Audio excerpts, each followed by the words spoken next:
Welcome back to the Mandarin Blueprint Podcast. My name is Phil Crimmins, filling in for Luke again as he continues to get his studio ready down in Yunnan province, and seems like everything's going swimmingly. He found a nice place down there, and he and the family are all moved in, so Luke and I will be working remotely from each other. You know, it's interesting. We've been working together since 2016 on Mandarin Blueprint, and really 2015, and in some ways you could argue even earlier than that, but you know, we've been working together for ages, and we've always lived in Chengdu together, and now we live separately. And it's interesting because, you know, we work so much digitally. Even when he lived 4 kilometers away from me in Chengdu, we still mostly met online. So it's kind of funny how there's not too much of a change. It's really a Jetsons world we're living in a lot of ways, where things that were so complicated to do even 20 years ago are now a breeze. So it's always important to be grateful for the things that are going on, even in times as,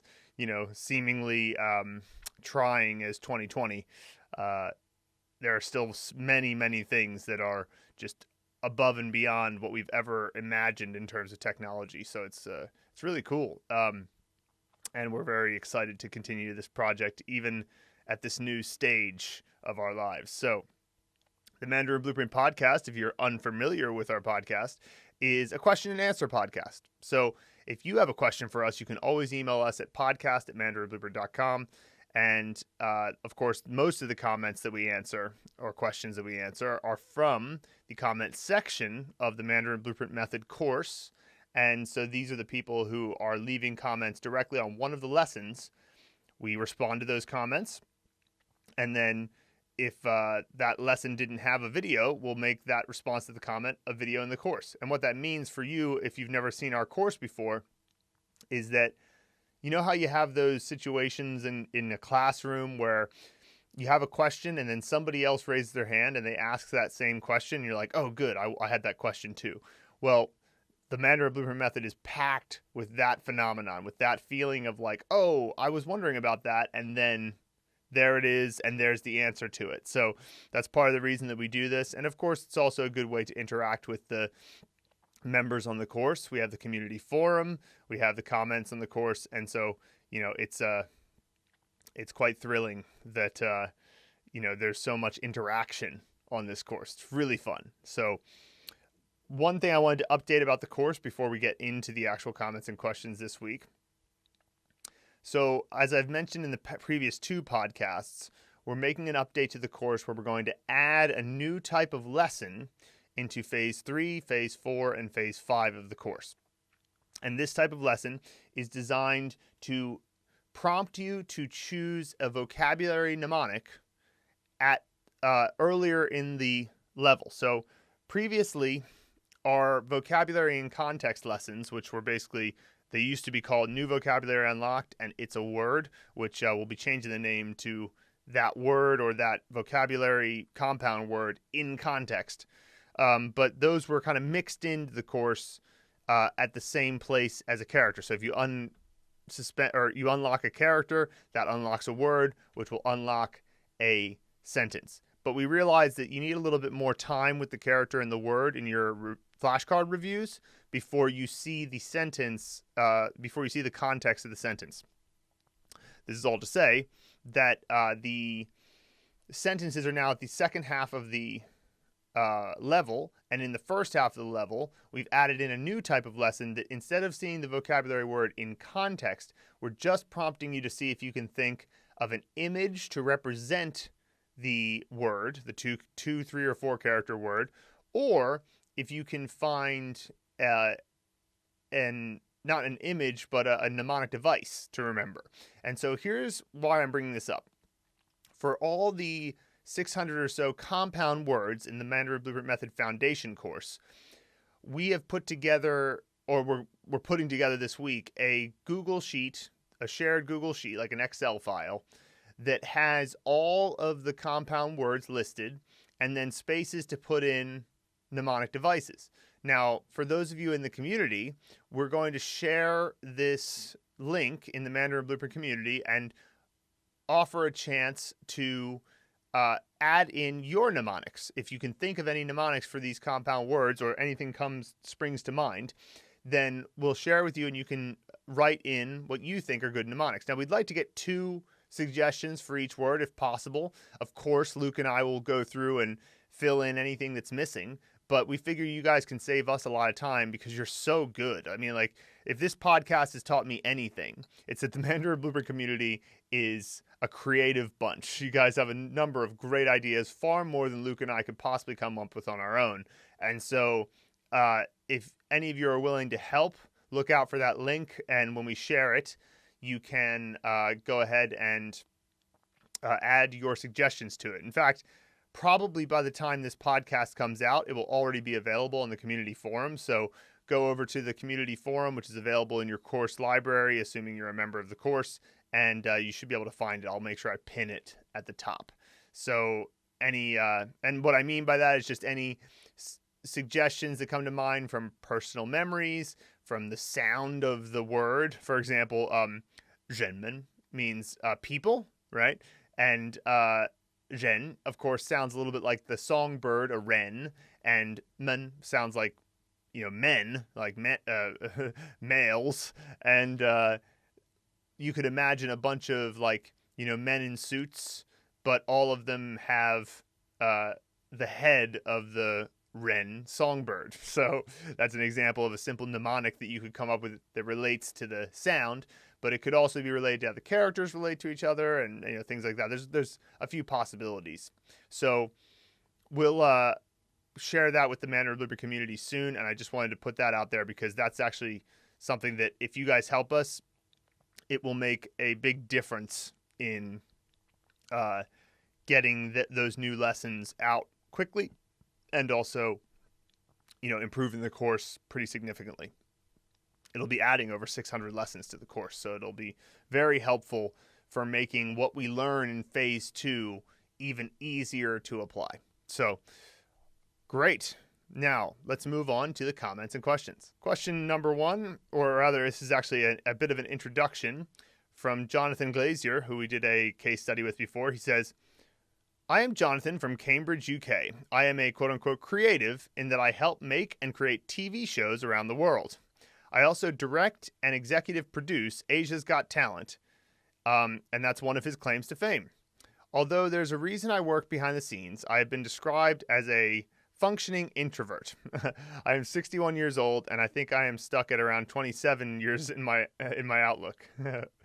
Yeah, you know, the functioning introvert thing, my girlfriend is really like that. She's very good at social interaction, and you wouldn't think she's an introvert, but she really needs her alone time.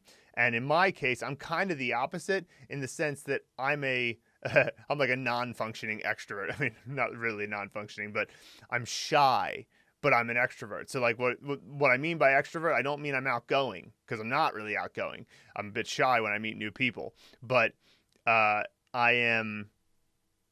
enjoy people. I like being around people. Being around people gives me energy, you know, and introverts get energy from being alone. And I mean, the introvert extrovert thing, obviously it's all a spectrum. Like, it's not like I never get energy from being alone, or my girlfriend never gets energy from being around certain people or whatever, but it's just what you kind of tend towards. And, you know, I definitely can understand the idea of a functioning introvert, especially if you're working in TV, Jonathan. Continuing with his comment, he says, I am very privileged to work all over the world, and the one thing I know is that any effort to communicate on a local level is a mark of respect and rewarded, often with laughter, with broad smiles and great relationships. On Asia's Got Talent, we have 17 countries and so many languages. I hope I can at least say thank you, welcome, and good luck in all of them. I can also say happy bunnies in many. I have been learning Mandarin for about 2 years and have never progressed as far at such a pace since taking up the Mandarin Blueprint method. I am dyslexic, and even my own language can be a challenge, but I have the compensation of a really good visual mind, so Mandarin Blueprint was a gift. I was drawn to Mandarin because of the challenge. I love of the culture and a work necessity in that I was offered a contract there. COVID put paid to that. Being able to read the characters was one of those light bulb moments for me. I remember most of mine from understanding relatively and differential calculus to pitching our family geodesic tent. I don't even know what a geodesic tent is, but that's good that you've got those mnemonics for characters so down. Continuing, this course is just brilliant, so enjoyable, and the community around the Mandarin Blueprint method is brilliant, as are Luke and Phil.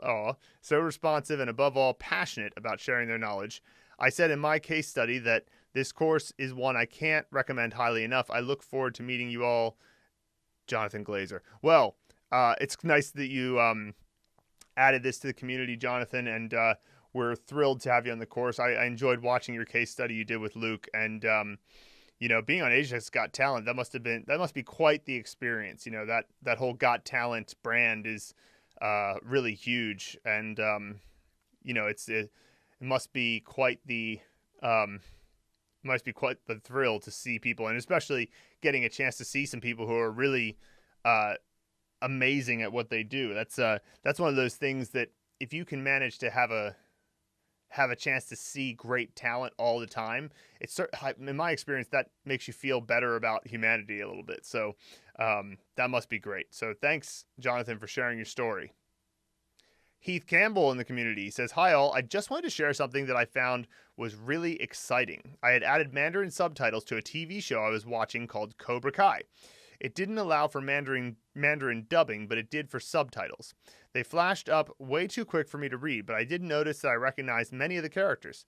This alone suggests to me that everyday speech is probably not as complicated as I think it is. The exciting bit came when one of the characters spoke Spanish to her daughter. It was naturally translated into Mandarin. I hadn't anticipated that, so I paused the scene and read it in Mandarin. To my delight, I understood the translation of what she was saying and even got the joke she made, from Spanish to Mandarin to English.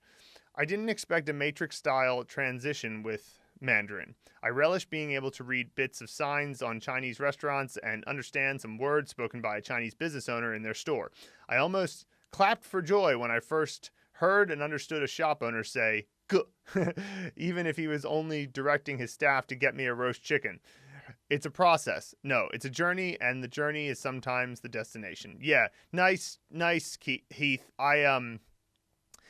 Subtitles are a good barometer for how your Chinese is doing, in the sense that, first of all, that will happen. So if you set your Netflix subtitles to Mandarin Simplified Chinese, if in the show they start speaking another language, like they go from speaking English to speaking Spanish, then what happens is that they will put the subtitles in Mandarin. So the only thing you have if you don't speak Spanish is the Mandarin subtitles, so that can be helpful. And then the slow transition from recognizing a character or two to recognizing most of the sentence to recognizing some of the full sentences in time, because of course it's going across the screen relatively fast when you're watching subtitles, right? And then eventually you realize that you can keep track of all of it if you want. And so all of my TV shows that I watch have Mandarin subtitles. I just always want that to be the case. And so I end up doing a lot of reading while watching TV, just because I can keep up with it, and it's just interesting because you've got so much emotional context of a TV show, and then you can see the Mandarin subtitles right under it. And of course, it's even better if they're actually speaking Mandarin too, but don't let the perfect be the enemy of the good. It's good to read subtitles on an English show compared to nothing, right? So that's awesome. And yeah, I can really start to feel like these Matrix transitions. Next, we have an email from somebody who wishes to remain anonymous. It's a very interesting email, so let's check this out. "Hi guys, I was reading the article that was sent out recently about maintaining healthy habits for studying, and I felt it really resonated with me. I graduated from university in 2018 and lived in China for a year until summer 2019. I tried to learn Chinese and managed to get a grasp of the basics, but I was completely lost as to where to begin, etc., and studied so inefficiently. I fortunately found the Mandarin Blueprint Method course during my final month there and started to learn Chinese properly and kept it up until now. I was also living a very unhealthy lifestyle during my time in China. I had a pretty bad drinking problem, which had been worsening over time. Then add in all the bad sleeping habits and endless cigarettes, etc. This really stagnated my progress in anything I did as a human being, and of course, my already inefficient Mandarin learning. I decided to come back to the UK and live for a year and regather myself. Then return to China to study for a year as a new person. Obviously, COVID has changed that for now. I quit drinking and everything that came with it over a year ago and have been working through the Mandarin Blueprint Method curriculum alongside working in a regular job. I have about 400 characters left. This course has helped me immensely, not just in learning Mandarin, it has also helped me learn about discipline, keeping good routines, and having a sense of purpose. All this during a period of my life where I have been making big personal changes to become the person I want to be. I'd like to keep this private as it's slightly personal, although just to be clear, this person did allow us to talk about it as long as it was anonymous. However, after reading the article about the healthy habits yesterday, I felt obliged to let you guys know how much I appreciate the course. Well, to this person, there's a lot about this that resonates with me. I think that there are kind of two types of expat lifestyle in China. And because there's a thing that can happen psychologically when you come to maybe a foreign country in general, but certainly if you come to China. I'll speak about China because it's what I have experience with. And I've experienced a lot of the expats around here. And I've been a young expat. I came here when I was 23, 33 now. Wow. I've been a young expat here. I've been a slightly older expat. And I've gone through similar changes. So one of the things that can happen when you're an expat in China is that, you're not getting a lot of judgment from people. There's a real freedom that comes from the fact that, for the most part, Chinese people view you in a way that is very non-judgmental. It depends on which perspective you're looking at it from, but they certainly aren't like questioning how you live your life day to day. It's not like people are frequently, asking you like, so what do you do for work? What do you let's put it another way. I would tell people I'm studying Chinese. I would tell people I work as a jazz drummer. And the only response I would ever get from people is like, oh, cool, nice. Oh, you're an English teacher, nice. Or like, there's never any kind of judgment about it. And there's not sort of a, what are you doing with your life type of feel that I might get back in my home country, because I think that there's a sense that if you're from the outside, there's not an expectation that you would live the same type of life. Now, I imagine, I'm pretty sure, that Chinese people to each other will do this type of thing. They'll have those sort of cultural judgments like, oh, you're not following our cultural path like, most people would expect you to. What's up with that? Why are you doing that? Right. And so there's kind of a underlying judgment and everything, which you can have when you're in your home society. But when you're in a different society, people are just less judgmental about that type of stuff.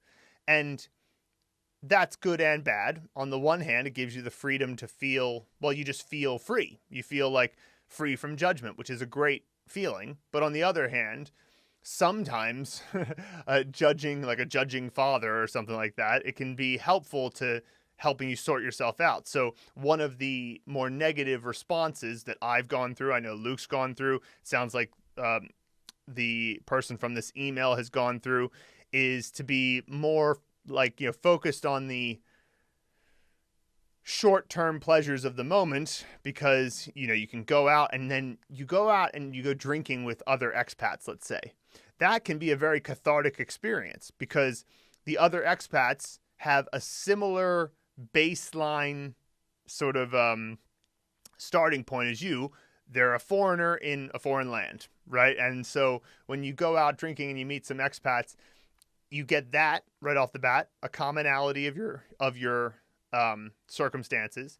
You get that they are a person who is willing to take on a risk. They're a person who is willing to move across the world in many cases. Like whenever I meet another American here, it's like, yeah, you moved to the other side of the world to have an experience in China. And, even people from Europe or whatever, that's still a long way. So it's like, when you meet people like that, you know for sure they've taken a risk. And so, you're not very risk averse. Like there's some, because there's anybody who's risk averse enough to not want to leave, like, say, their home state, they're definitely not going to be risk averse enough to leave their home country. So everybody has some basic level of low risk aversion. And then you get to meet people from all over the world. Like in Chengdu, one of my favorite things about being here, and the same was true in Beijing, is that I meet people from so many different countries, and many from different countries. I know loads of people from Australia, loads of people from New Zealand, loads of people from various places in Europe. I mean, a lot. Oh my gosh, Europe, it's like so many people. And you get this chance to have these fun conversations where your personalities are similar because you're low risk averse. You're in similar circumstances by being foreigners in China. And they, of course, have a perspective that's different because they come from a different country than you. So you get this great mix of things that you get to do. Wonderful, right? And so you're having a drink that feels really good. You're having this great interaction. And because nobody is judging you, the Chinese people around aren't judging you, and certainly the other expats aren't judging you, then you can very easily get into what the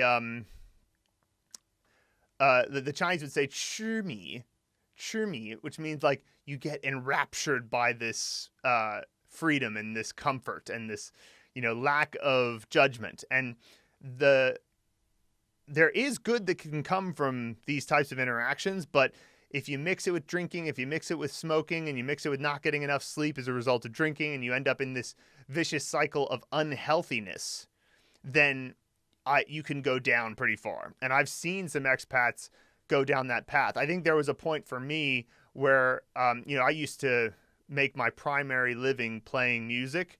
And, of course, that meant that almost every night I was in a bar somewhere playing music, and there was almost always some reason why I could, have a beer. And like, there was a point where I was like, geez, I'm drinking like 4 or 5 nights a week.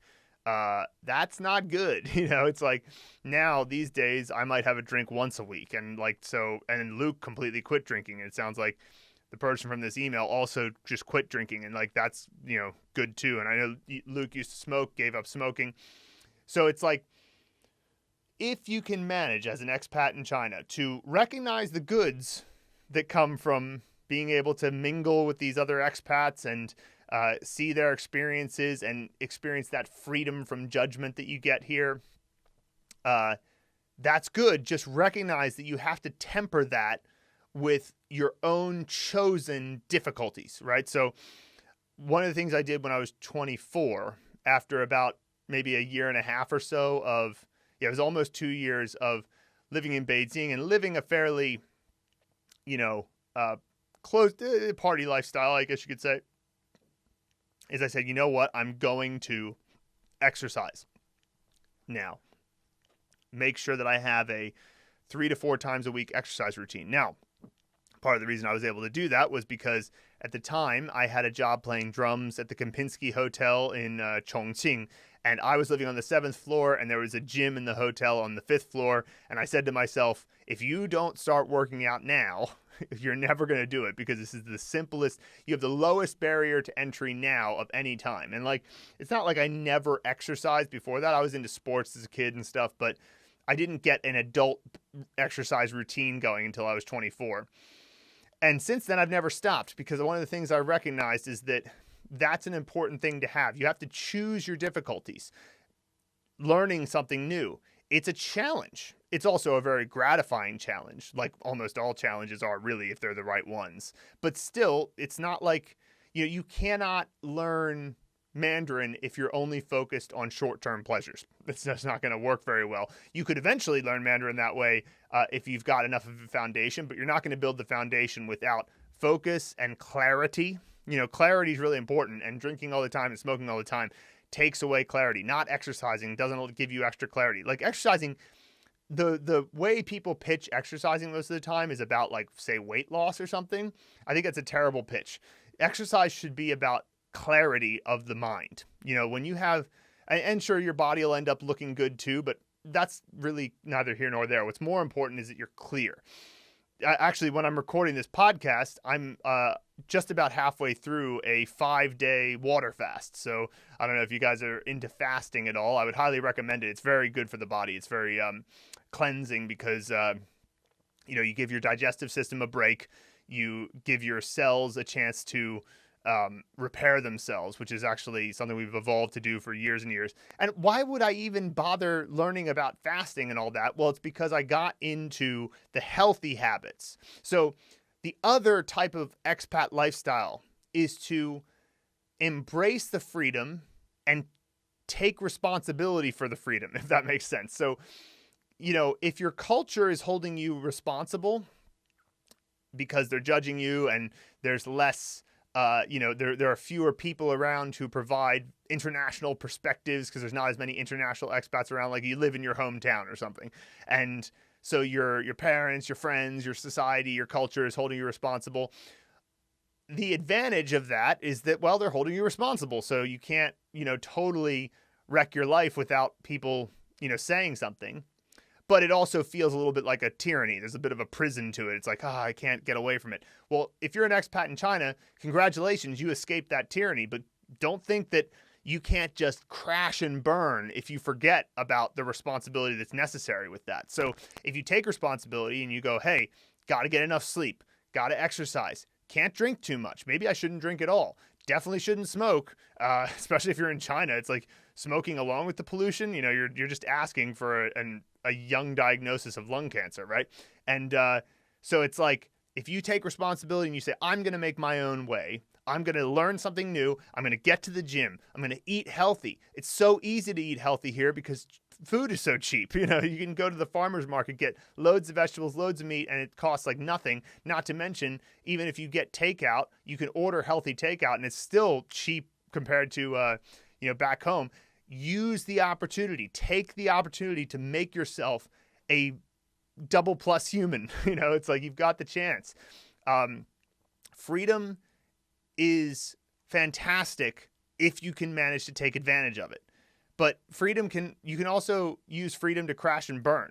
And so we hope that those of you on Mandarin Blueprint can recognize that this thing that you're doing, learning Mandarin, like this person said in the email, it actually can help you learn about what discipline is. It can help you learn about the rewards you get from a challenge. And that if you really put your mind to something and you say, okay, there's a good reason not to drink, not to smoke, not to just party away the time in short-term pleasures. But and just to be clear, like, I'm not saying don't ever do those things. I'm just saying find the time to do them where you've earned it because you held yourself responsible to a standard of just health, and contentment.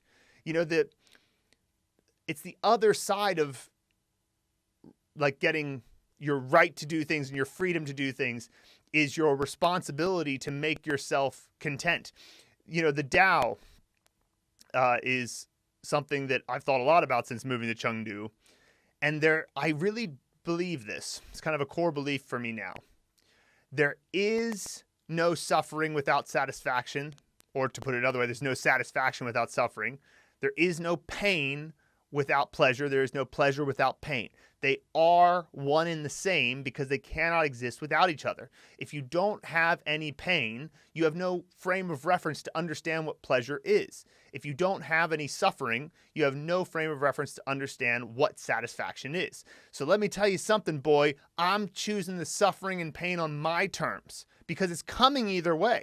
Like if you choose the pleasure and the satisfaction first, in the sense that you decide I'm going to go drinking and smoking and not getting enough sleep first, do you think that the pain and the suffering is not coming? It's coming. It's going to happen. So if you choose the pain and the suffering first on your terms, okay, you're at 9K, you're so tired, but you want to get to that 10K, and so you just keep pushing and you just keep breathing and you keep feeling that pain. Guess what happens? The satisfaction comes in, it fills you up. And it's so much better to choose that first. Choose the difficult part first.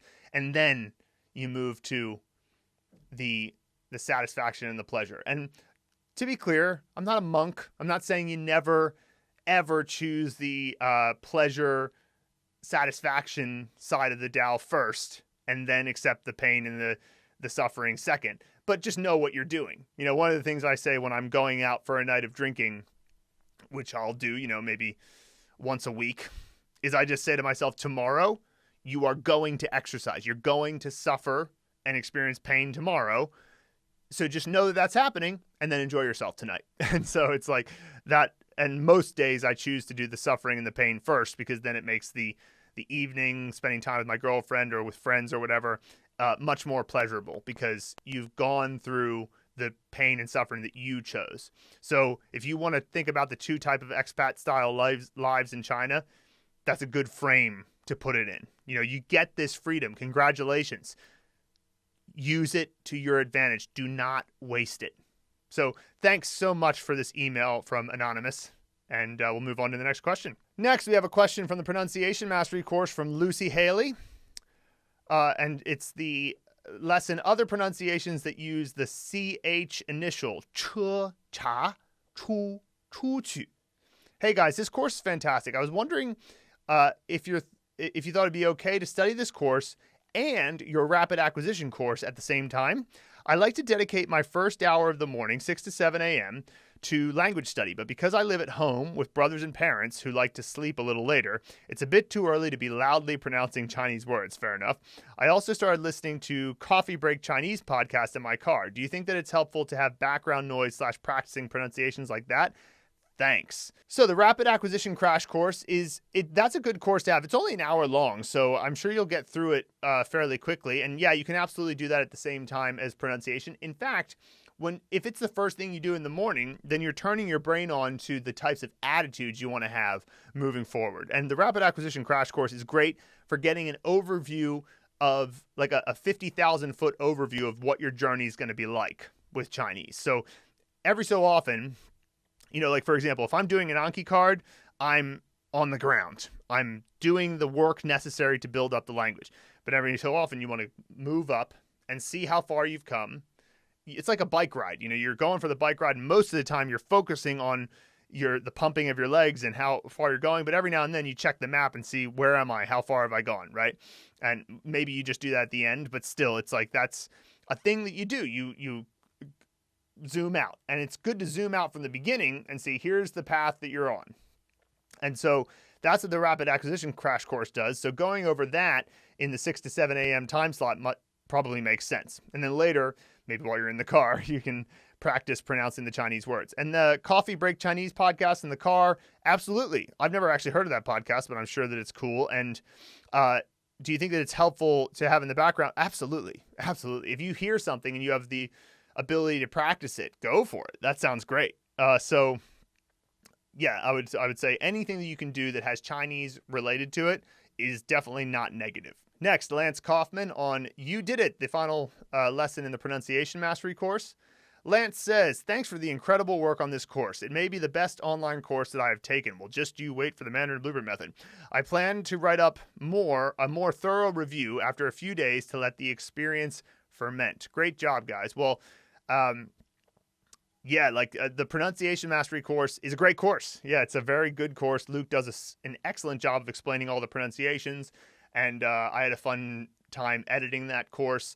And you're well on your way, because now you're going to get into the good stuff. You're going to get into the real meat of Mandarin, which is the characters. And so keep it up as you move forward. And, you know, just remember that as you move into this new course, it's slightly different from the Pronunciation Mastery course, but it's all worth it. It's all part of a plan.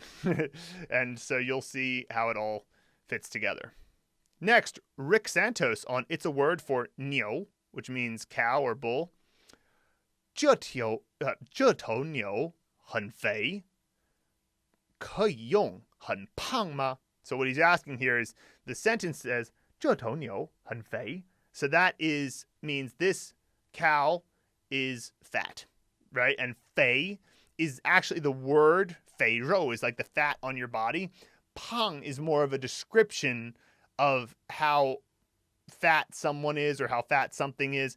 And so the answer is yes, you could say 这头牛很胖. But if you say 这头牛很肥, you're suggesting it's a problem. 肥 is more extreme than 胖. 胖 is just sort of like a description. You could make a description of 胖 of almost anything. Like, for example, my one kitty cat, after he eats, his belly gets a little extended. And so you go, oh, he's 胖一点. You know, it's like a little bit fatter, but it's not necessarily the actual fat itself. So if you say 很肥, you're saying that this cow is so fat. Like, it's got a problem that it's this fat. So they're both fine. They're both grammatically correct. It's just 肥 is more extreme. And Bihari on It's a Word for 浅, which means shallow. Curious if the meaning of shallow here can also apply to personality like it does in English. Yes. So, for example, the word 肤浅. So that means shallow as in skin shallow. So 皮肤 is the word for skin, and 肤 is skin as well. So like the character 肤 means skin. 肤浅. So that is the word that means shallow in the sense of a person being shallow. So this person only cares about looks, or this person only cares about money or whatever. So they're 肤浅. Yes, that is absolutely true. You don't tend to use 浅 by itself to mean shallow, although I can imagine scenarios where you might. But generally, if you say 肤浅, that is the meaning of shallow in terms of personality. Because you're only skin deep. You're skin shallow. Johnny Johnathanson on New Vocabulary Unlocked for 简单. Am I reading too much into word character order, or does this make sense in comparison? 这个问题对我来说很简单. This is a simple question for me. Emphasis on the question. 对我来说这个问题很简单. In my opinion, this is a simple question. Emphasis on my opinion. I'm thinking both make complete sense, but with different emphasis on separate parts of the sentence. Please correct me if I'm wrong. You know, both of these are fine grammatically. The second one is a little bit more common. You'll hear people say 对我来说这个问题很简单. But because sometimes you realize you're saying something and you realize, well, this is just my opinion.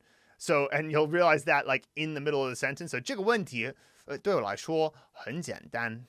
Right? So maybe you were just going to say 这个问题很简单, but like you realize maybe that'll be a little bit rude because maybe it's not so easy for this person. So I'll just say 对我来说很简单. So I would say that I can't say for sure that there's an emphasis on the question or there's an emphasis on my opinion. I think it's just a matter of you can put them in either part of the sentence, and it tends to go wherever the person thinks of it first. So if they know for sure, I'm going to say that this question is simple in my opinion, they're going to start off with 对我来说. But if they start speaking, they realize, oh, you know what, I should make it clear that this is just my opinion. They might say 这个问题对我来说很简单. Right? So that's the kind of thing where I don't know that there's a specific grammar reason for that. I think it's more to do with how the person's feeling in the moment. And I don't think there's a particular emphasis necessarily. So there you go. Johnny Johnathanson, the greatest name. All right. William Beeman on New Vocabulary Unlocked for 收到. Hi, 你收到我送你的勺子没? Is may a kind of tag question or like or no or not? It just is the same as ma, right? So as we covered in pronunciation mastery, there's different ways to ask yes or no questions. So one way to say, for example, 你 how about a simple question? A simple, 你看到我的消息吗? 你有没有看到我的消息? So 消息 is usually what you would say for like a text or something. I mean, 短信 is the word for text, but 消息 means news. So it's like kind of like saying, did you see my message or news or message? And so 你看到我的消息吗? Versus 你有没有看到我的消息? And so if you say 有没有, that structures the question as yes or no. And so in a similar way, you could say 你看到我的消息没? And then when you say that, it has the exact same effect of putting ma at the end of the sentence or putting 有没有 earlier in the sentence. It's just turning it into a yes or no question. And so it's just a very spoken way to do it. You would never see may at the end of a sentence in a piece of writing that's not quoting someone, right? In a comic you would, because it's writing and they're portraying people speaking. But if it's like an article or something and they put a question forward that's yes or no, they'll always use ma. So they'll never use may in that context. So it's very spoken. Michaela Ellison on New Vocabulary Unlocked for 办法. In the example response, could you also say 没有办法? Is there a difference between 没办法 and 没有办法? No difference in meaning. Definitely no difference in meaning. Just a difference in style. And I'd say 没办法 is a lot more common. People say 没办法 all the time.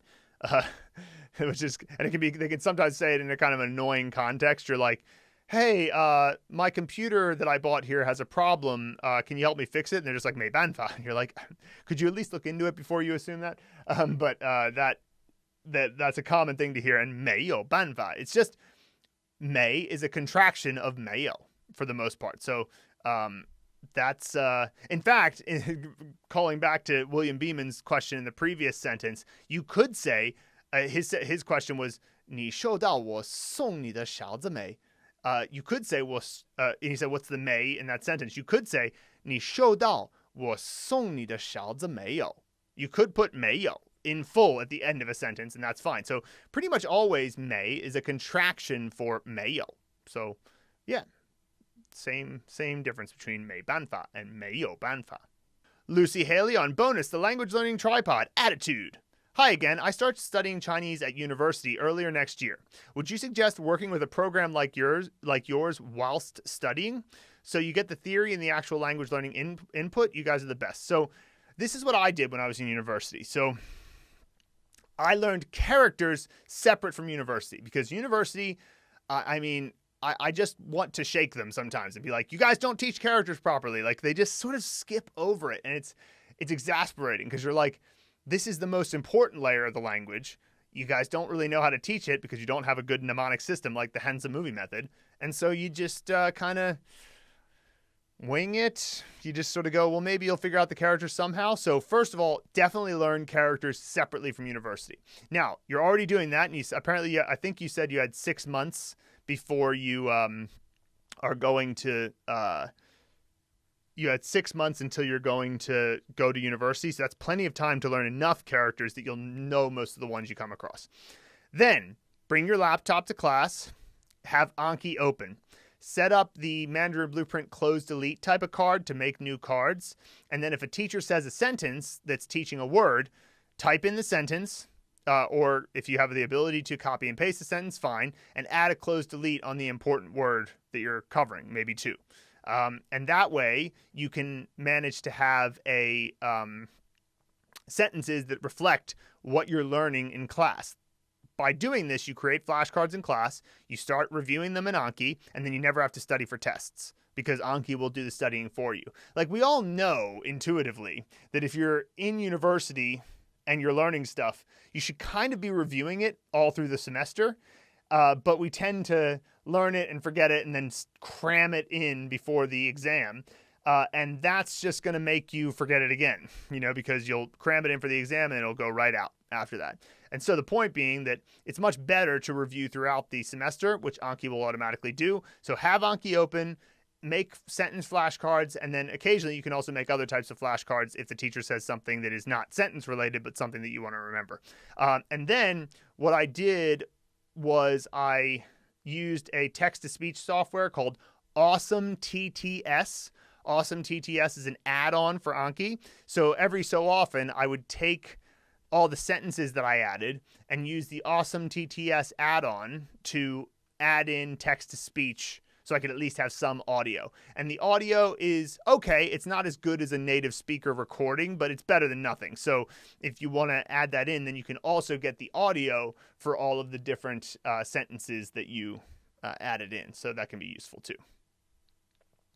And a final suggestion for how to deal with university, just remember that not all of their ways of approaching language acquisition are best for you, because their focus is on getting you to pass tests, because tests are the only way to evaluate the teachers. So if you don't have tests, the teachers can't be evaluated, and then they don't know the quality of the teacher. But the problem, of course, with that is that if you're learning physics, sure, you need to have a test to make sure you know that formula, so that if you become an engineer and you're building a bridge, you don't mess it up, right? It's very objective and it's very academic. However, language acquisition, the way that you would really understand whether language is properly acquired is whether or not you can function in a society in various situations, which a test just doesn't even come close to accurately assessing. So what they're training you for is not actually the thing you are hoping for if your actual goal is to acquire the language.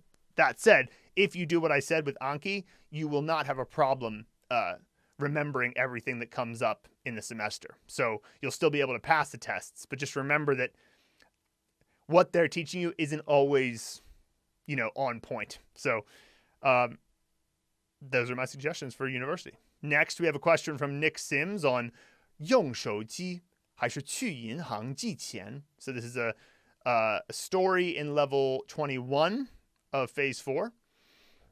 Nick says, okay, this is intense, but I actually know many of these characters. How many times should I review this video and shadow before moving on?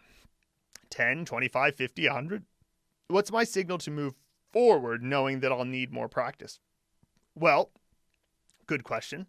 So first of all, this is definitely a don't let the perfect be the enemy of the good situation, because it is possible to spend too much time on any one text, and no one text is of utmost importance, because it's more important to get mass input. But that said, you have successfully downloaded this video with the text tracking, and it's there for you whenever you want. And of course, these phase 4 stories, we're going to bring them up again when you're at 98% comprehension. So what I would suggest is go through it until you're tired on that day. And when you feel like, I'm tired, shadowing, because shadowing is very intensive. And there's 40 stories in phase 4. And then there's, much more content in phase 5, and then even more in the intermediate course. So you don't want to get too bogged down. When you get tired and you feel like it's run its course for that point, let it go and then go back to it later. And again, maybe going back to it later is just that when we prompt you later in the course to say, hey, remember that phase 4 story you came across? Now you know 98% of the characters, so try it again. And it'll be a lot easier at that point. So there is definitely a degree with shadowing. You got to find a balance, but sometimes there's a degree of grinding it out and going, really listen to this and see if I can manage to say this whole paragraph just like the native speaker. But first of all, focus on it at 80% speed for sure. Don't even worry about the native speed at the beginning. Just worry about the 80% speed and do it until you feel tired and then move on. It's okay. You can go back to it because you've got it downloaded on your phone. You can go back to it anytime. And so what I would suggest is dedicate some time in your study that's just meant to be story-based. And if you don't have a new story, go back to an old story. That's fine. And if you just do that every day at some point, you'll get better and better as you move forward. I'm excited for you. This is a good situation that you're in. Lance Kaufman on Welcome, 3 Things to Do Right Away. So this is the first lesson in the Mandarin Blueprint Method Foundation course.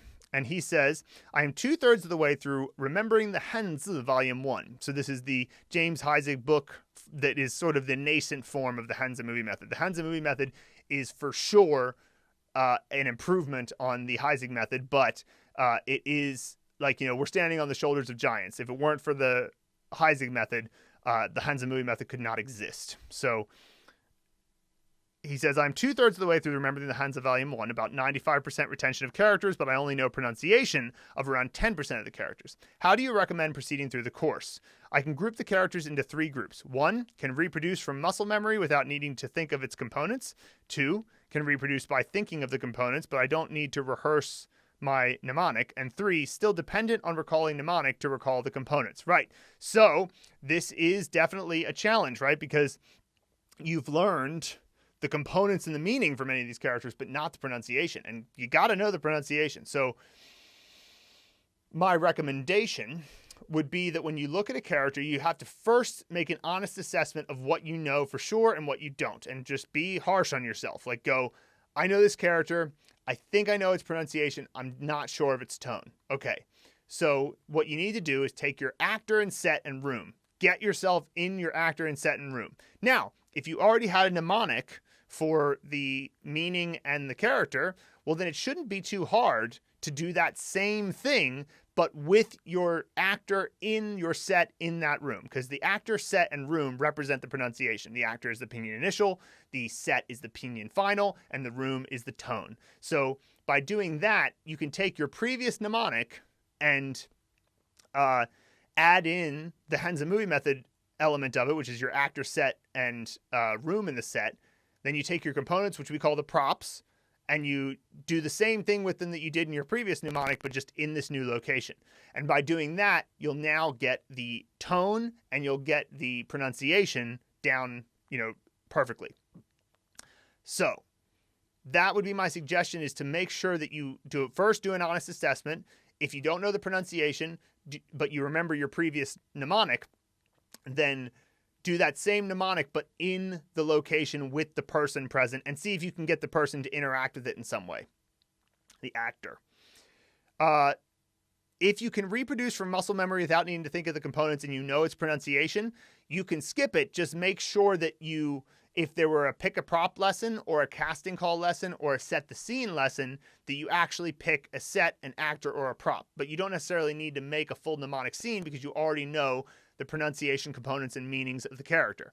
So if your assessment when you judge, do I know this character or not, is I definitely know the character, I know the components, I could write it, I know what it means, and I know the tone and the pronunciation, well, then sure, you can move on. But just make sure if there's a pick a prop lesson before that character, there's a pick a prop lesson after that character, there's a casting call or set the scene lesson before that character, that you take those seriously and pick your actor, set, or props, because those are going to come up again later in all likelihood in characters that you don't know. So you can't skip those because you got to make sure you have your mnemonics. Now, of course, if you did Heisig, you're going to have mnemonic representations of different components already, in which case, great, you've got them already and you don't need to do that.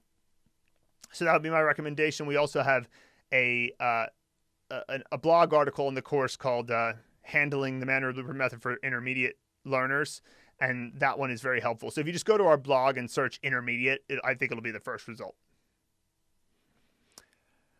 Lance Kaufman again on simple final U, introduction with U.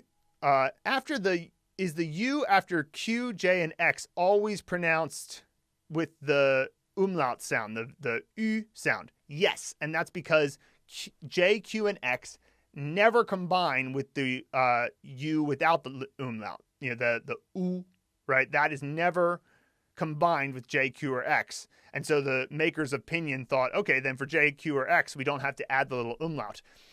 And I wish they had, because it would actually be easier for us foreigners to read that. But they just went, well, there's no contradiction here. But take, for example, L umlaut U, Lu, and N umlaut U, Nu. Well, there is a Lu and Nu. And so they needed to put the umlaut there so you know the difference. So you've got Lu versus Lu, or Nu versus Nu. And so because they're those two, the latter has the umlaut. And so because otherwise there would be a contradiction. Which one is it? Is it Nu or Nu? Right? So because there's no contradiction with chu, chu, shu, they don't put the umlaut. But it is actually that U sound. So hopefully that clears that up for Lance. Lucy Haley on Anki Dex Inside, must watch How to Review with the Mandarin Blueprint Method. Why won't it let me keep studying? It keeps saying, congrats, you finished the deck for now, but I've literally only just downloaded it. This is because you haven't unsuspended the cards yet. So we have explanations in our Anki tutorial and a couple of other videos around that.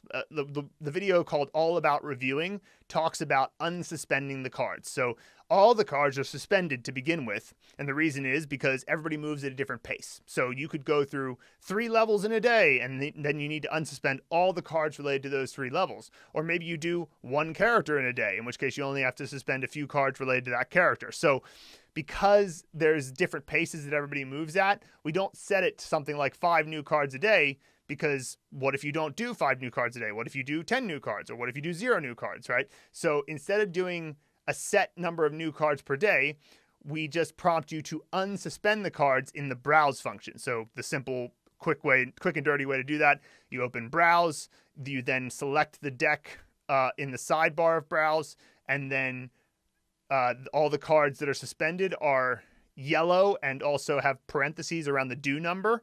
And so you just select those cards and hit unsuspend, and then they will enter your review queue. William Beeman on the short story, 我也想找男朋友. Thanks so much for your elegant explanation. It was very helpful. So just so you know, I'm doing this course to get enough Chinese under my belt to do some comparative linguistics. But I find I am having a great deal of fun, so it's really a pleasure. And your guys' enthusiasm for the language and explanations of grammatical points are really enjoyable and informative. I'm sorry I couldn't study with your excellent professors. And so he continues... because we asked, what do you mean? What are you going to do with the comparative linguistics? He says, well, you asked, so here is way more than you wanted to find out. Ignore if it is too boring, but not to me. I'm sure that it's not to me either. My immediate project is to compare Chinese, Japanese, and Arabic morphology to try to show that grammatical form classes based on Western Indo-European languages, noun, verb, etc., are too rigid. Chinese is really ideal for this exploration because of the fluidity of its morphology. So many morphemes in Chinese can serve multiple grammatical functions. We need some new conceptual categories to encompass them. By the way, this is also true of American Indian languages where nouns are expressed as verbs and vice versa. So in Shawnee, the English sentence, the stone fell, would be more accurately rendered as stoning happens in a downward direction. Just a comment on that. You know, one of the things that the Chinese really understand on a deep sort of like cultural level, philosophical level, is that there are no nouns. You know, suppose you're looking at something. You're looking at a microphone. That's a noun, right? Well, zoom in. What's happening when you zoom in far enough? Everything's moving. Every molecule in that. And as a matter of fact, the fact that we can experience it as solid on this, plane means that it's moving even faster. Right? It's actually moving incredibly fast. There's a lot of energy happening on the atomic level, and everything is moving. So there is nothing that is not a process in reality. Like, that's just an objective statement of fact. Everything is a process. So nouns are just a way for us to conceptualize processes, but it's not surprising to me at all that many languages would not conceptualize things as nouns. So of course, our Western ways of looking at things are more rigid. I've been saying this for years, and it's really frustrating because, unfortunately, the world seems to be heading in the opposite direction of what I think is true. But Westerners have so much to learn from Chinese because of just the language itself. If you learn Chinese, you are going to expand your understanding of what the heck the world even is. For example, China is considered a non-religious country. It's like 95% atheist, but I don't believe that means that they have no religious thought. In fact, the Chinese view the world as an organism, right? Because how can you really draw the distinction between other organisms in the world? There's organisms in your body. We're an organism. There's organisms all around, growing all the time, bringing rise to new life. The death and life cycle, the existence, non-existence cycle is constantly happening, and drawing the border between them tend to just be conventions of speech. They're not necessarily real in reality. So the inside and the outside require each other. The borders between things require each other to exist at all. And so you can make an argument that it is all one superorganism. Now, I'm not saying that that's necessarily the correct way to interpret it. I'm just saying that that's a very common thing to think about the world from a Chinese person's perspective. Like, a Chinese person would be very unlikely to say, how was I made? Because how was I made seems obvious. You're just a part of the organism that is constantly in a growth life cycle. They might ask, how did I grow? Right? Because that's a much more interesting question. Like, how does the growth cycle happen? So anyway, that's just a little tangent on what you were suggesting there. Okay, so continuing with William's response. My ongoing project deals with grammatical aspect, how an action extends over time, imperfect, perfect, and modality, the attitude of a speaker/writer toward what they are expressing in a language. Nice. Well, geez, I'm learning a lot from this. I am still not confident enough to tackle this in Chinese, but it is really exciting to explore these two dimensions of expression in Chinese. There has been some research on this, but the field is really wide open. I have written about this in Japanese, Persian, Indonesian, Javanese, Arabic, and German, so working with Chinese is immensely engaging as another comparative dimension for human language. That's so cool. Finally, I have written a great deal about hierarchy in language. Language levels expressing status and class differences are hugely interesting. We could start with ni, nin, which is the difference between saying you and you with an air of respect. The ni, nin distinction, and then the topic explodes from there and has hardly been dealt with in non-Chinese literature.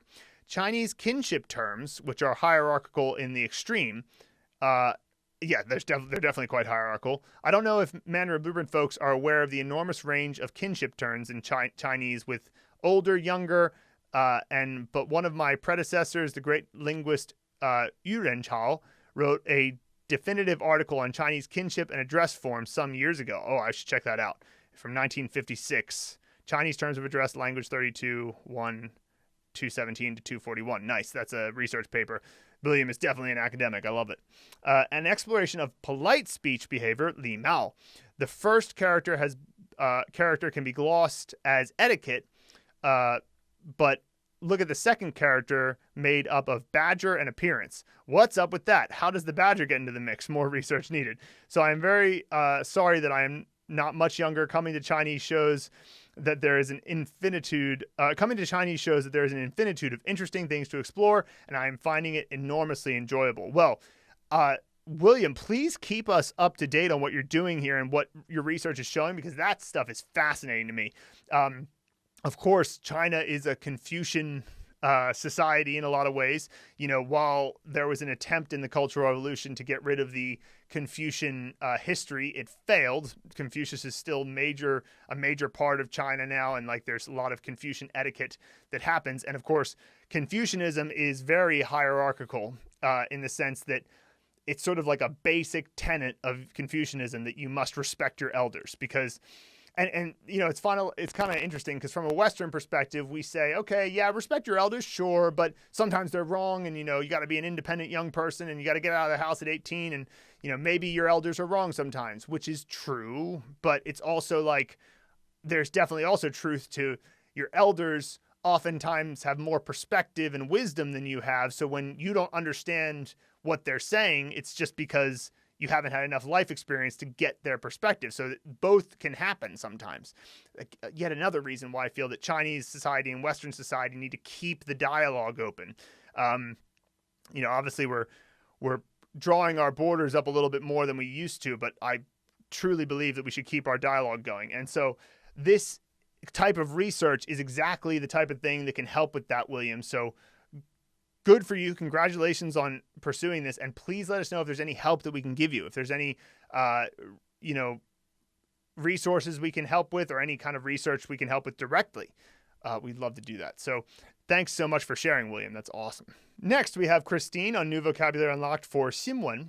She says, in this sentence, I'm not quite sure what the role is of 我们. So the sentence is, 最近新闻说有一只狼来了我们这儿. So recently, the news said that a wolf came here, and wolf is lang. This is from the Little Red Riding Hood story. And so let's break down the sentence. 最近 recently, 新闻说 the news said 有一只狼 there's a wolf 来了 that has come 我们这儿 here. And that's what's confusing to Christine. Why is 我们这儿 translated as here? Because we don't say our here in English. It's a possessive.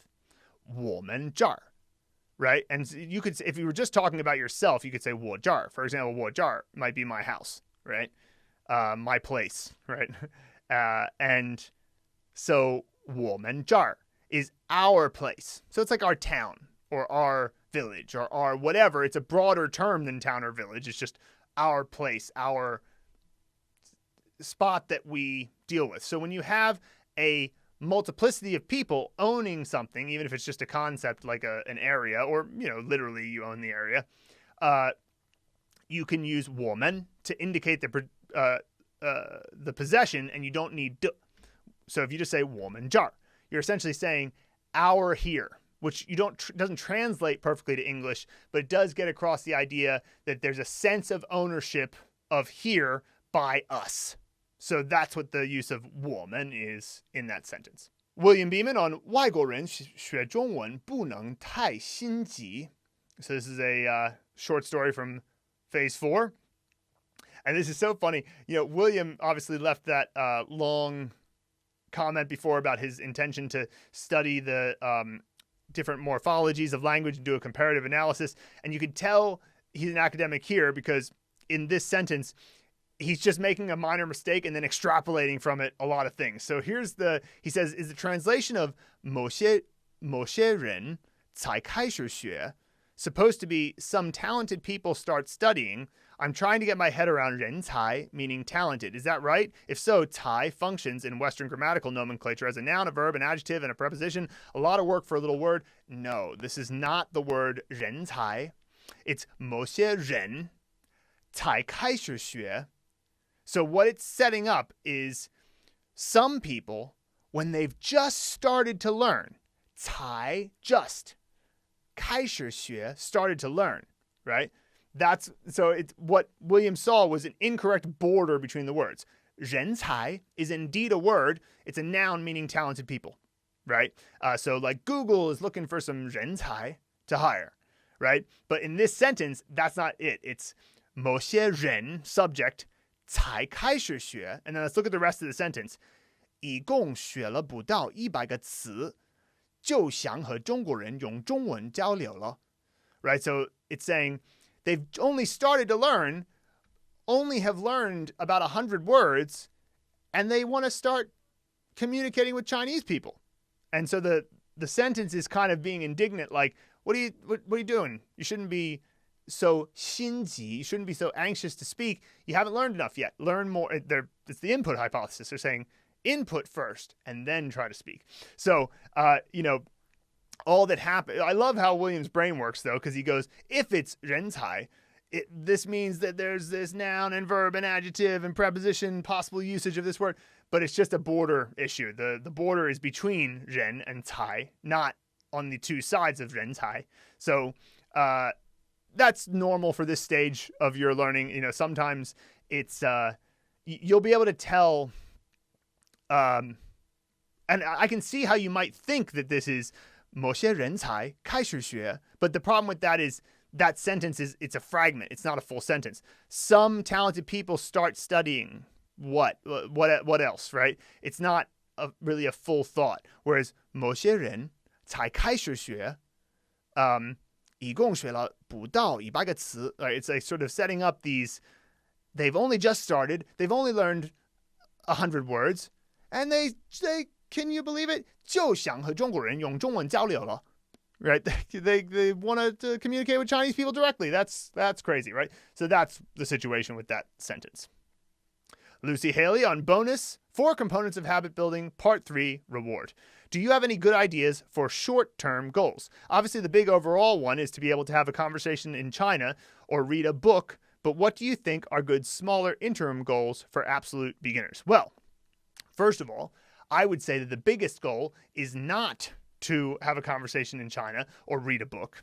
The biggest goal is whatever you're wanting to have a conversation in China or read a book for. Is it for contentedness? Is it for being able to have a skill that can be marketable and therefore allow you to provide for yourself and your family, which in turn is something you do because you love them? So one of the things I would say is that even the big goal is bigger than what you're saying, which helps. If you know that I'm learning Chinese because I love my family, sounds like it doesn't connect, but break it down. I love my family. What do you want to do for people you love? Make life easier for them, provide for them, show them kindness and attention, whatever it might be, all the things you wish to do for your family. And then learning Chinese can help you do that. Perhaps because by learning the language, you end up getting a new perspective on life. It makes you calmer. Learning Chinese has definitely made me calmer. That's for sure. Because I have less of a sense that what somebody is saying right now is how they always feel. Because they're a process. And maybe they're mad right now. And that the reason why they're saying things that are somewhat hurtful is because they're mad or they're in pain or, and so that calms you down. Or there's a big thing coming up and there's a lot of stress around it. But then it's like, oh, well, but, because I know that there's so many possible outcomes and nobody knows what's going to happen next, which I feel these are concepts that are inherent in Chinese language. So it's just helped me see them more often. And so that caused me to be more calm, which therefore causes me to treat people better. And that's something that's good for my family, right? Or I learned Chinese. It causes me to be able to interact with people quickly and create a successful business. It causes me to be able to get jobs for my band, which provides for them, people I love, my bandmates. And it provides for myself so that I can create a life for myself that's attractive. When I was single, that's attractive to someone else, then, okay, so I get a girlfriend now. It's like I can create a situation where I'm making her life better because I'm able to provide, enough that she has security about the future. And then we can think about things like getting married someday or having kids someday. So why am I learning Chinese? Because I love my family, because I love people, because of love, let's say, And so those are the big goals. Now, let's go to some short-term interim goals. Well, I would say, Lucy, that part of the Mandarin Blueprint method is to elucidate those short-term goals. So have a goal like do this video, read the description, and do whatever the instructions say so that you learn this character. You could set up goals like figure out how many characters you want to learn per day. Start off with something manageable, say 2 characters a day. And you learn, and the associated things with it. So that includes components, that includes picking mnemonics for your pinyin initials and pinyin finals and tones. Tones you don't need to really do, but pick mnemonics for things. It could include a word that gets unlocked. It could include that word in context. But the main thing is you do something like, I'm going to learn 2 characters a day. That's the good short-term goal. And then as you master that, you can expand it. You can say, okay, I want to learn 4 characters a day now and their associated content and all that. And then you can, if you want, break it down and say, okay, well, if I did 4 characters a day, well, how many characters are there? There's 1,500 characters in the Mandarin Blueprint method. 1,500 divided by 4 is 375 or something like that, around there. And yeah, I guess so. Yeah, 375. How about that? You learn 1,500 characters in 375 days. So that's over a year. That's not so bad, right? And you can just think about it like that. There's obviously, as you move through the course, we're going to prompt you when it's time for you to expand and gear shift into something a little bit more complicated. And that, adds to your goals. But to be honest, just have goal, because Mandarin Blueprint sets up the specifics. The more important thing is to have goals related to when you show up. Have a goal of no 0 days in Chinese. That's a good goal. Never have a 0 day. Never have a day where you don't interact with Chinese. You could have a goal like get my Anki to 0 every day, or get my flashcards to 0. By the way, spoiler alert, we may be switching to a new flashcard service. We'll see. But finish your flashcards every day. That's a good goal. And what's nice about that goal is it's flexible because, of course, how many flashcards you have per day is a function of how many new cards you add. So if you only add a few, then getting your flashcards to 0 at the end of every day isn't so hard. So you can do it. If you add a lot of new cards, then sure, getting your flashcards to 0 every day is a big thing. Ben Metcalf on the course, he's such a legend. He's doing the 5-day fast with me. He's a friend of mine here in Chengdu, and he's doing the Mandarin Blueprint Method course.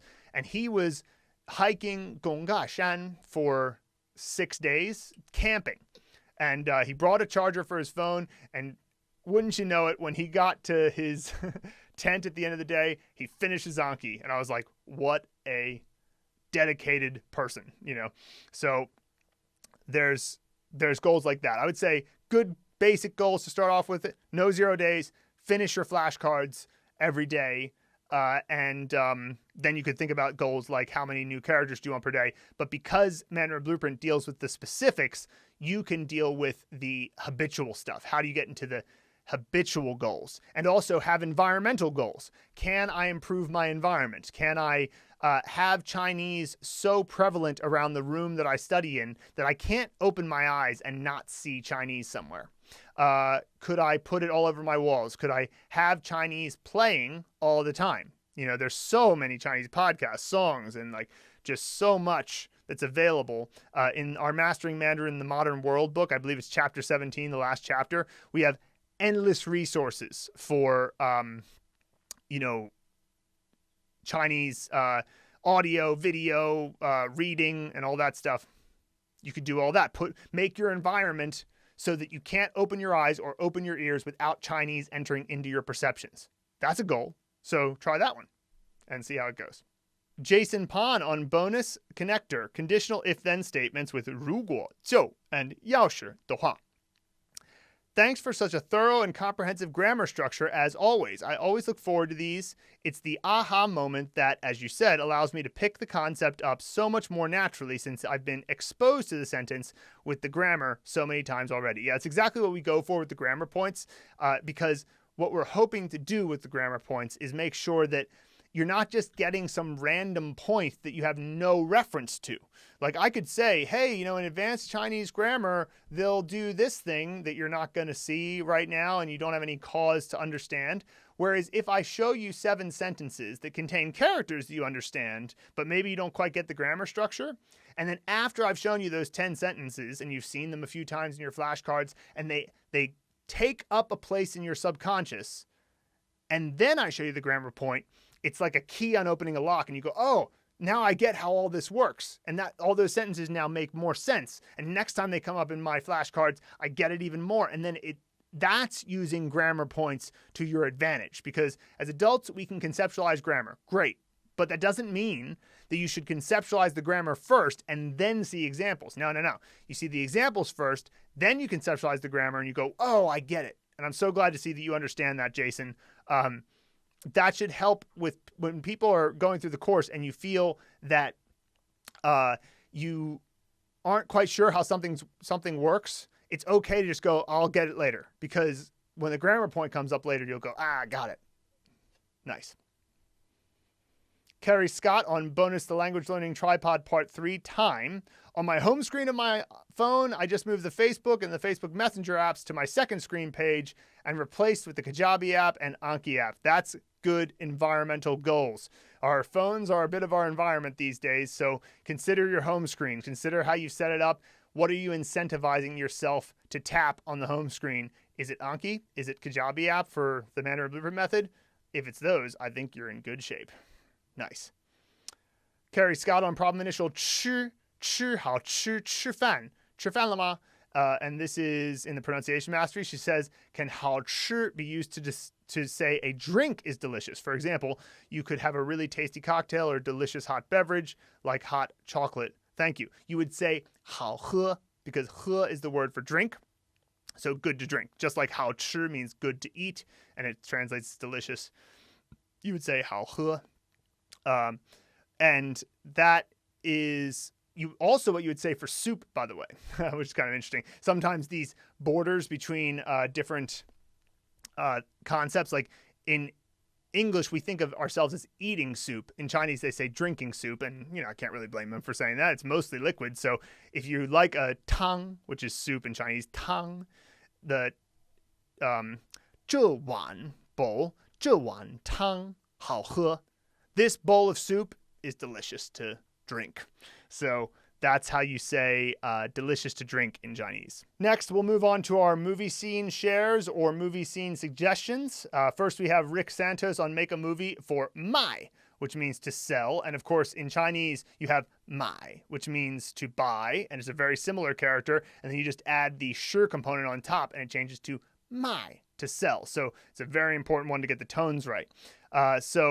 Aside from the change of location and tone, third to fourth, from Mai to Mai, I used 十, which is the top component and the only difference in the character for 卖, to sell. I used 十 as a quick distinguishing mark for 卖. That whatever it was that he bought, he later sold it for $10 or more on top of it. Right. So 10, 十. And of course, if you buy something and then you sell it for $10 more, that's business. And by the way, that's the word for business in Chinese, 买卖. There's also 做生意, which is a little bit more formal, like to do business. But 买卖 is the very colloquial way to say it because that's what you're doing. You're buying something and you're selling it for a profit. So 买卖 is the process of conducting business. So the fact that your movie gets that across, Rick, is going to help you in the future. Rick Santos on Make a Movie for 牛. The NI actress in the kitchen of the OU set, she draws the front face of a cow, but with only one ear. Wow, is that something new? No. Nice, because that, of course, the way the character looks, it only has one ear on the side. P.S. Is it still a mystery what happened to the other ear? Perhaps a samurai cut it? I don't know the etymology of why no looks like that, but certainly I like what you've done with the fact that the one side has a samurai sword, so it might have cut off the other ear. I like it. And then, so Rick was clearly on this section of the course. He says, Rick Santos on Make a Movie for 2. He says, a cow inside a temple is really something special because those are the two characters and they mean special. And of course, especially if it was like some kind of Hindu temple. I don't know if Hindus call their places of worship temples, but regardless, they obviously take cows very seriously. And so a cow in a temple would be very special. And I like that idea there for Rick. Nick Sims on Make a Movie for Gun. And this character means blunt. And it's not a very highly used character, but it's a major component in a lot of other characters. George Foreman is in Karen's bedroom, third tone. That covers our pronunciation. Feeling awkward because he is playing dress up with his daughter. She's playing a son in her dance recital, like a shining sun in her dance recital, and asked him to dress up too. George has a sun mask on with a tutu. He looks in the mirror and is as blunt as possible. I look stupid. Yeah, you can definitely have his sunny George Foreman face in the middle, and he's just got that expression, and we all know of just like, I can't believe what I'm doing right now. This is so stupid. So that's perfectly fine, Nick. Stephanie Arapian on Make a Movie for Gun. So same movie. Let's see how similar hers is to Nick's. Greg is sleeping off his hangover in the platform tent. The sun puppet strides in on skates and begins singing the Good Morning song in a bright, overly cheerful voice while rolling around the tent, singing, "The bright sun comes up, the dew." Greg has hooked, literally, the sun and caught it in a chokehold, using the hook as a blunt instrument. Let me be blunt. Sunshine and mornings don't happen until I say it does. Got it? The sun nods and runs when Greg released him. Greg rolls over back to sleep. Nice. So, of course, the sun puppet and skates cover the props, and both Nick and Stephanie used the idea of being blunt in terms of being frank in speech. But in this case, Stephanie also included using a hook to be blunt, literally like a blunt instrument. Nice. Nick Sims on Make a Movie for Fu, which means to convince. Kung Fu Panda is cooking in the kitchen at my childhood home. So that covers the pronunciation. He put on his apron so he doesn't make a mess. Okay, sure. He works from morning until the moon comes out, which you could easily visualize in a montage way. Poe makes Robin, which is the right bottom component, the best dumplings ever. Robin agrees and puts his wax seal of approval to convince everyone that they are awesome. So I love this scene. It includes all the props, and it includes two types of usages of fu, because fu, like 说服, means to convince someone, but fu is also like 衣服, which means clothes. So he's got put on an apron, and he's also got to convince. So he's covering both definitions there, which is, not an expectation, but great job. Will R on Make a Movie for Fun. Actor is F, set is EN. Room within the set is the front door. The props are Ba, spider, and Dao, trusty pocket knife. So let's see what he does. Make a movie. The F actor opens the EN's front door. A spider is about to burst in through the door and attack the F actor. F actor pulls out his trusty pocket knife, battles the spider back out. F then activates his Star Trek force field to separate himself safely from the spider. The spider is now permanently separated from the F actor. Nice. So, and then he makes the Fen prop the Star Trek force field. That's awesome. Great scene. Very clear. I love how Will always just lists out his steps in the scene. It always makes it very clear. Thank you, Will. I like that scene. And Bihari on Make a Movie for Zul, which means feet. Her actor is Zeus. The set is her childhood home in the kitchen, and the props are the Rolling Stones mouth and the rocket launcher. Zeus is sitting in the kitchen of my childhood home with his giant feet up on the table. The Rolling Stones mouth is using a rocket launcher to massage those big old tired feet. That is hilarious. So obviously just make the feet glowing and extra big, and I'm sure that they are in your mind's eye. And what a weird thing for the Rolling Stones mouth to be doing. Maybe he manages accidentally to let the rocket launcher go at the end, and all that's left of Zeus is his 2 feet to make it even clearer, but still great scene. And Bihari on Make a Movie for Piao. Keyword is ticket. Actor is Patty, pronounced Peishi. Okay, so Peishi. Set Tremont House. Room bathroom. Props cowboy hat. And a large video display. Nice. So that's the top component is cowboy hat. The bottom is a large video display. Peishi needs to buy tickets to give to the Galveston Mardi Gras Parade. She's in the bathroom at Tremont House and is getting ready. She puts on her sparkly cowboy hat and, looking at the giant video display, which already acts as a mirror, realizes that she can purchase her tickets directly from the video display. She enters into the room in her room number and selects how many tickets she wants. They are added to her room bill, and the mobile tickets are sent to her phone. She's all set. I mean, sure. I think it's also fine to have the video display print out a couple of tickets so they're a little more tangible and they look like tickets from the past, but everything about that scene is fantastic. Awesome. Rick Santos on Make a Movie for Jiang. The manager, Jiang, on the silk shop is my J actor outside the entrance of the ENG or ING set. He says, it should be she, really, but because the JI should be a female actor, but she says, handicaps, yo, working gong with the silk industry is good for the economy. Okay, so yo, he must have used yo as meaning his handicap. Right, because the component here in Jing is yo, but it's missing a little bit of it. So we said maybe it's like somebody who has a handicap. And so he says handicaps working gong, which is the bottom right component, with the silk industry, which is the left side component, is good for the economy. It makes sense all around. I'm not sure how all of that is visualized, but I can imagine that being visualized as long as you're in the right location. Nice. Will R on Make a Movie for Dao. Keyword is Dao. It means to arrive. The actor is the D actor. The set is the AO set. Room within the set is the garden in the back. The props are Sleeping Beauty for the left side prop and a broadsword for the right side prop. Make a Movie. D actor is in the AO set garden. Sleeping Beauty has been lying there waiting for the D actor to arrive. The D actor gets his broadsword and stabs it in her to wake her up. Sleeping Beauty wakes angry, saying, "You took your time, didn't you? You and Broadsword have arrived late." The D actor says, "A wizard is never late. He arrives exactly when he needs to." Gandalf Lord of the Rings reference, of course.